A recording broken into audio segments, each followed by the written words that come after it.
What's up, guys? Welcome back to Newswave. The Crimson Desert discourse has been raging on all weekend, with people weighing in on their thoughts after so many hours in the game, even to the point where developers for Crimson Desert have had to issue responses and apologies based on some of the stuff that's been found in the game. But we're going to go over all of that here today.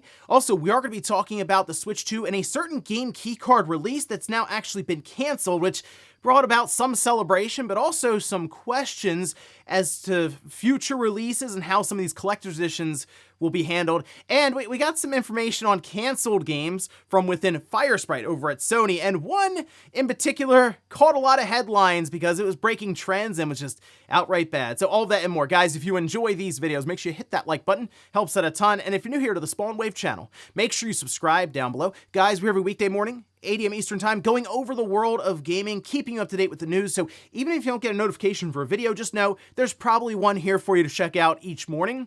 And we're going to start today with Minecraft Dungeons 2. Yeah, it was announced this past weekend, and you can see some of the trailer here. And they say the next chapter of Minecraft Dungeons begins in the fall of 2026. A new threat stirs, ready to descend upon the land and its inhabitants to cause unspeakable mayhem, become a hero, and take on foes unlike anything you faced before. Now, they have announced this for all platforms just about, except I noticed it wasn't on the PS4, which was interesting. At least they didn't flash a logo for the PlayStation 4, but it's on Switch, Switch 2, Xbox, PC, and on PlayStation 5. So, I mean, look, Minecraft Dungeons 1 was very, very popular, seemed to do very well for them, and it was a spin-off of Minecraft, obviously, so it had the name, brand, and recognition for it, which certainly helped it, but people who played the game seemed to really get a kick out of it, so yeah, why not make a sequel here with a follow-up happening later on this year? So good news for Minecraft Dungeon fans, you have a new game to look forward to later in 2026. Also, we had DLC announced for Digimon Story Time Stranger, and we can see this over on Gamatsu, where they say the publisher, Bandai Namco, and developer Mediavision have announced a large-scale expansion for Digimon Story Time Stranger, and that'll launch sometime in 2027. We really didn't get a lot of information. We kind of had this card here that said expansion DLC in development, and Digimon Story Time Stranger seems to be selling well for Bandai, so they want to play off of that, of course, going into 2027, as we're also going to see a Switch 2 release here coming up, or a Switch release, Switch and Switch 2. And the thing with that as well, we're going to see a 60 FPS patch happen, and that's great because this has just been a very strange release for me anyway when I'm playing it on the PS5 Pro, for it to just be stuck at 30 frames. And I've wanted to go back to this game, but then when I heard that there will be a patch on other platforms along with that Switch 2 release that'll have the 60 FPS mode, I was like, I'll kind of hold off and wait. I know the game itself is also pretty long, and it's a good, more traditional RPG versus what we've had somewhat recently, something like Digimon Survive. So from the little bit that I played, I saw the potential there, and I think I'll have a lot of fun with it. But now I'm kind of hanging out waiting for that patch. And hey, DLC to look forward to. Big expansion sometime in 2027. They really didn't have much else to say. I mean, they were even kind of pressed on at the producer, and they were like, hey, stay tuned. So I guess we'll stay tuned to see what they have for us going into next year. Oh, and we had another anniversary just in time to make you feel old, and that's the Game Boy Advance. As of this weekend, it's now 25. It came out back in Japan, March 21st, 2001, and well, here we are now 25 years later. And I will tell you, when that system first came out, you can say in Japan, but also when it was shipping globally, worldwide, and I was able to see it in person at I think it was at a local, it might have been EB Games at the time in my area, because they had like demo units and stuff, you could check it out. But one of my friends did get a Game Boy Advance, and it was incredible because it went, oh wow, you have Super Nintendo level, but then some that looked a little better than Super Nintendo even, but in the palm of your hands, that was awesome. I mean, the screen's still kind of sketchy, and it wasn't until later when we got the Game Boy Advance SP with the front light, and then the backlight was awesome.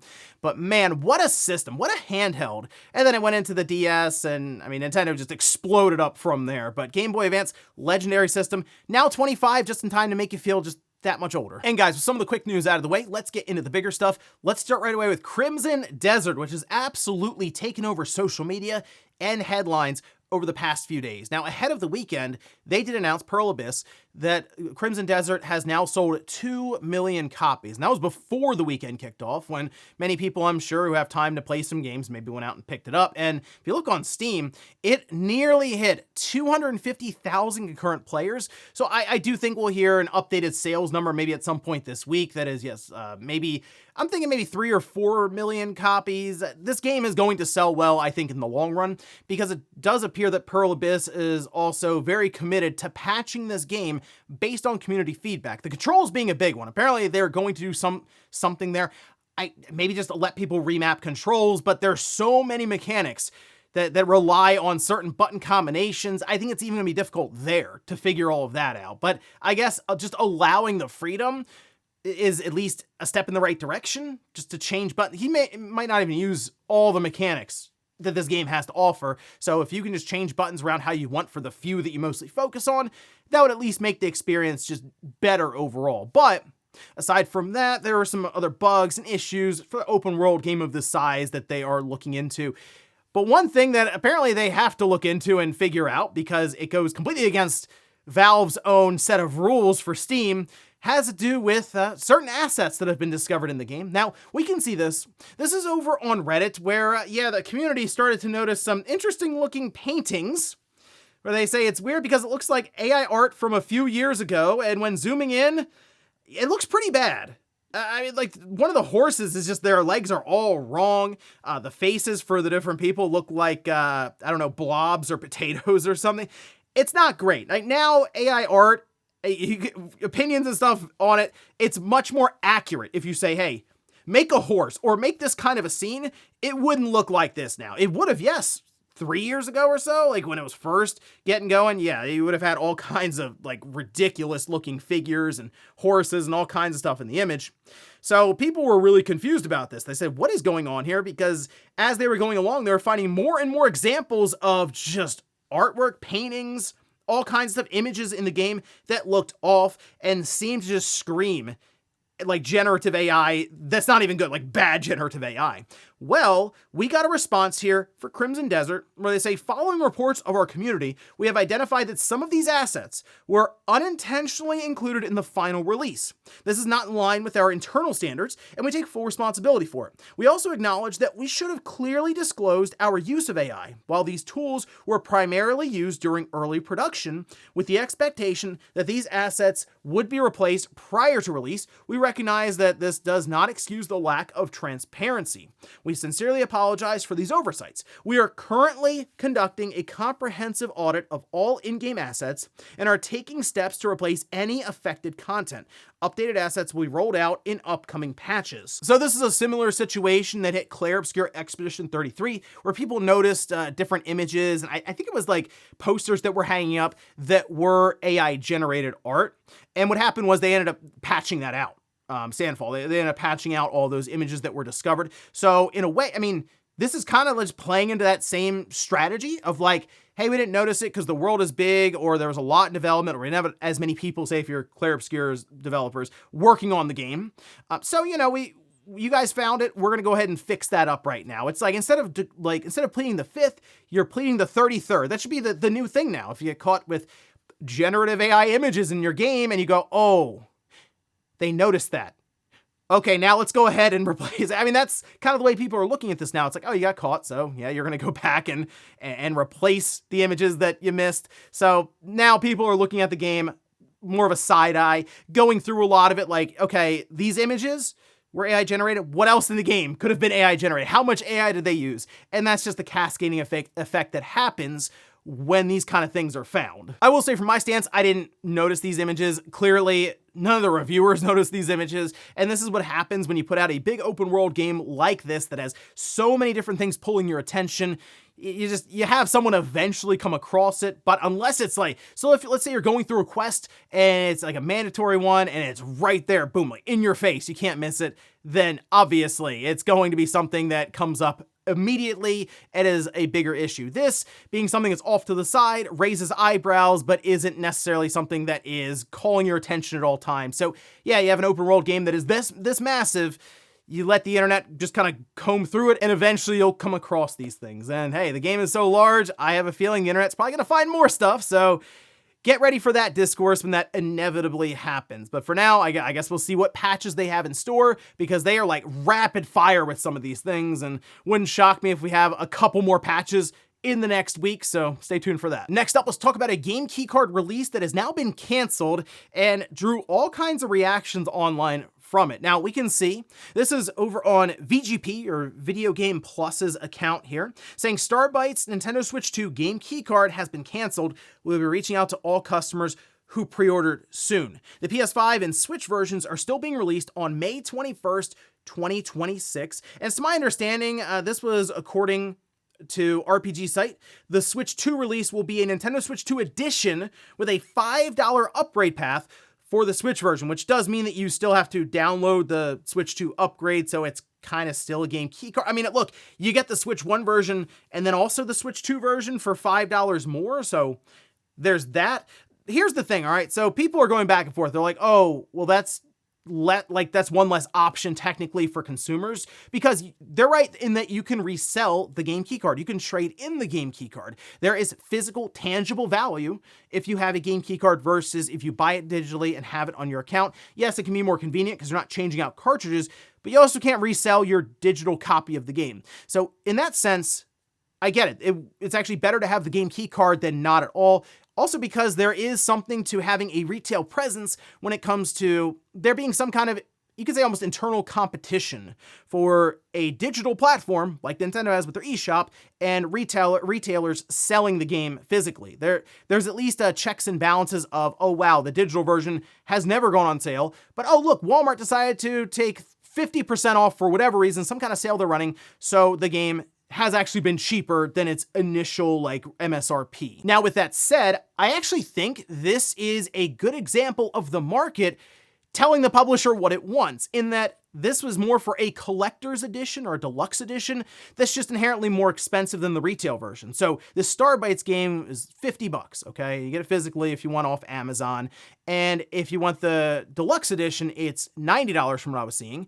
So if it's, let's say it's other releases are like $80, $90, let's say it's right in that range. You're already saying, you know what, I'm willing to spend more money than the standard price of this game. So with that in mind, I would expect to have the full game on a cartridge or on a disc, packed in with all the extra things, a soundtrack, a art book, keychains, whatever else, a box set. And with that in mind, I feel like the strategy would have been, look guys, the cartridge is more expensive. This thing's gonna be $10 more.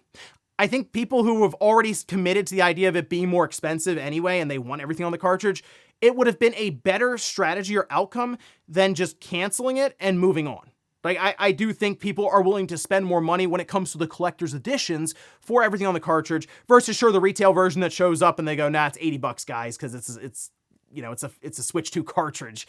So that's what I would like to see in the future. And maybe this sends a message to some publishers that you can't really get away with a game key card in a $80, $90, $100 collector's edition, which is something we have seen some of these publishers attempt already. Next up, let's talk about Firesprite and some canceled games that were revealed by MP First. And the one I really want to talk about, it's pretty funny. So let's just take a look. This is over on MP First saying, through a small investigation, MP First discovered that Firesprite was developing a Breaking Bad VR title for the PSVR around 2017 and 2018. While the name carries a lot of weight, the best way to describe it wouldn't be a traditional game, rather a narrative experience. This would have been similar to early PlayStation VR games like Stranger Things, the VR Experience, short-length titles mainly focused on cinematic stories. So I assume it'd be more like putting you up close and personal with like a bird's eye view or right in front of the different characters as these different scenes are playing out.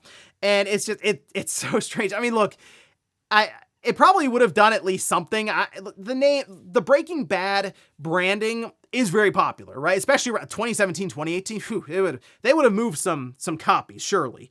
But I feel like it would have been one of those games that would have felt like, oh yeah, it's selling because of the name and the licensing. It's not a great game necessarily. I'm just trying to think of, would they just have you just be, I guess, just like create drugs and sell them? I don't know. I mean, there's of course different stories they can maybe have set up exclusively for this. That would be kind of cool.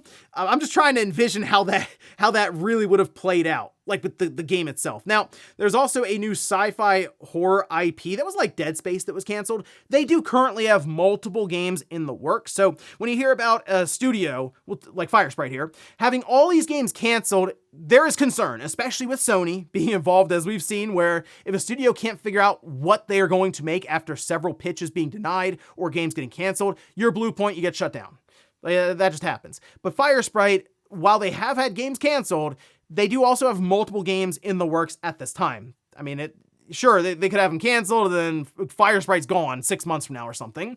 But at least at this time, they are actively working on stuff, and it seems like they're getting pretty close to at least being able to show what they've been working on. And I mean, that's pretty exciting just to get an idea as to what they have in store for us. I mean, some are thinking it's a horror IP again, and that'd be kind of cool, but it's so hard to tell how Sony's moving right now because they don't do a lot of they don't do the PlayStation experience anymore. The big showcase. It's like state of plays that, I mean, the most recent one was very, very good. And maybe that's going to be the strategy going forward. Just state of play. And that's kind of it. Maybe a showcase for when the PlayStation 6 is ready to be completely unveiled because they kind of have to stack games to show us this is why you need to buy what will end up being, I'm sure, the most expensive base system they've ever sold. But at least for now, Firesprite, I think, is setting up for a PlayStation 5 release in-game, and that maybe being something that gets shown later this year or to start off 2027. So, hey, they could have had Breaking Bad VR for the PSVR 1. That'd have been interesting. Instead, though, they're moving on to some other stuff. And in our last bit of news, while we did have that Switch 2 boost mode that was pushed as, I mean, it wasn't an afterthought, but it was just kind of there in the mix for version 22 with the firmware. There were also some other fixes for backwards compatibility, and there was one in particular that people were like, oh, finally. And we can see this. Now, there's a list over on My Nintendo News with all the fixes for March 2026. A Hat in Time, Botany Manor, Dadish, but going all the way down here, Final Fantasy XII, the Zodiac Age, was one that people were pointing to. I honestly didn't know there were issues with Kirby's Return to Dreamland Deluxe or Limbo, but Final Fantasy XII did have a progression issue in the game, so much so that I believe they just stopped selling it in February. So last month. So when that happened, people were like, oh, what's going on? I didn't really see a great explanation, just other than there is a point in the game where you cannot progress further. There's like an error or something that pops up, and that's why they had to stop selling it. Now, though, it has been fixed. So if you're somebody that was going through Final Fantasy XII, having issues, you can now complete the game. So that's great news. And I'm curious if anyone in the comments can let myself and everyone else know, what was the specific bug? Is there somewhere in the game that you get to and it freezes, or there's just some kind of glitch or something happens to where the backwards compatibility through the Switch 2 was just having issues and it wouldn't work?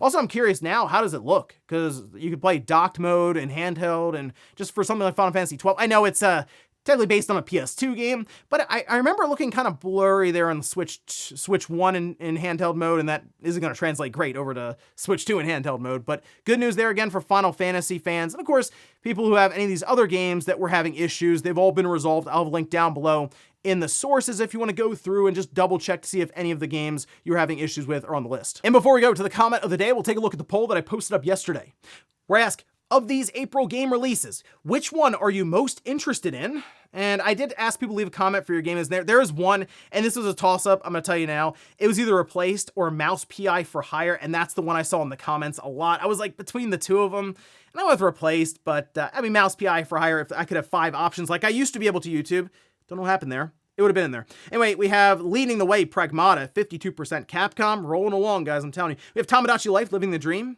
25%, Saros at 17%, and then Replaced, which I do think Replaced could be really, really cool just based on how it's been looking. The previews were very positive on it, but Mouse PI for Hire is probably the one that I'm most interested in right now, even above Replaced. Just Mouse PI for Hire, they've shown it quite a bit now. We've seen trailers, we've seen impressions. Everyone seems super high on that game. So I like the idea of it kind of being this more creative first-person shooter style as well.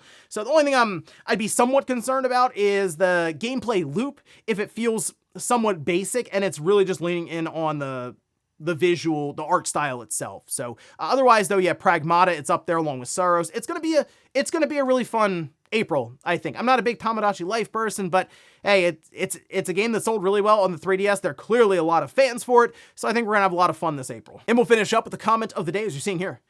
This is from Otaku's Underground, says, clicking L3 to crouch is strange. What? Yeah, so for me, with Crimson Desert, which it's like the third-person action-adventure style game, especially recently with how many I've been playing, I've just become used to the idea of L3, clicking it in to run. I know it's not always been that way. People are going back 20 years. I'm like, oh, this game didn't need L3. L3 was crouch. And I also saw some comparisons to Halo, and I will say, even first-person shooters have been leaning more and more into the idea of click L3 to sprint. Even Halo, recently, default control scheme for Infinite, clicking in L3 to run. I think even Halo 4 was clicking, basically when sprint got added into the game as a default movement, it's just clicking in L3. Now, with Halo, as many first-person shooters, you'll customize, change things around, and maybe your L3 click was crouch. But default, it was sprint. No, that's just, with Crimson Desert, I think it was that on top of all the other weird things around the controls. I will say now I'm 15 hours in the game, and I'm starting to at least come to terms with the controls to where I can get around well enough.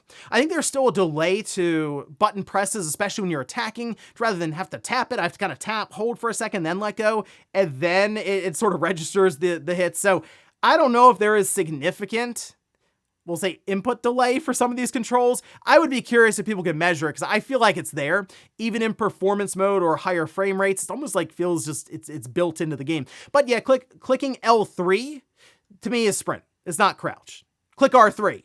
Crouch, good podcast. It all lines up. And ladies and gentlemen, that's going to do it here for Newswave. If you enjoyed this video, guys, hit that like button. If not, hit the dislike. Leave comments down below about everything we talked about here today. If you missed last week's Newswave, I'll leave it up here in a card. Or maybe you wanted to hear how Nintendo is reportedly planning a Switch 2 revision for the hardware already, and why exactly that is. I did a video on that over the weekend, and I'll leave it right below. Thanks, guys, for watching, and I'll see you next time.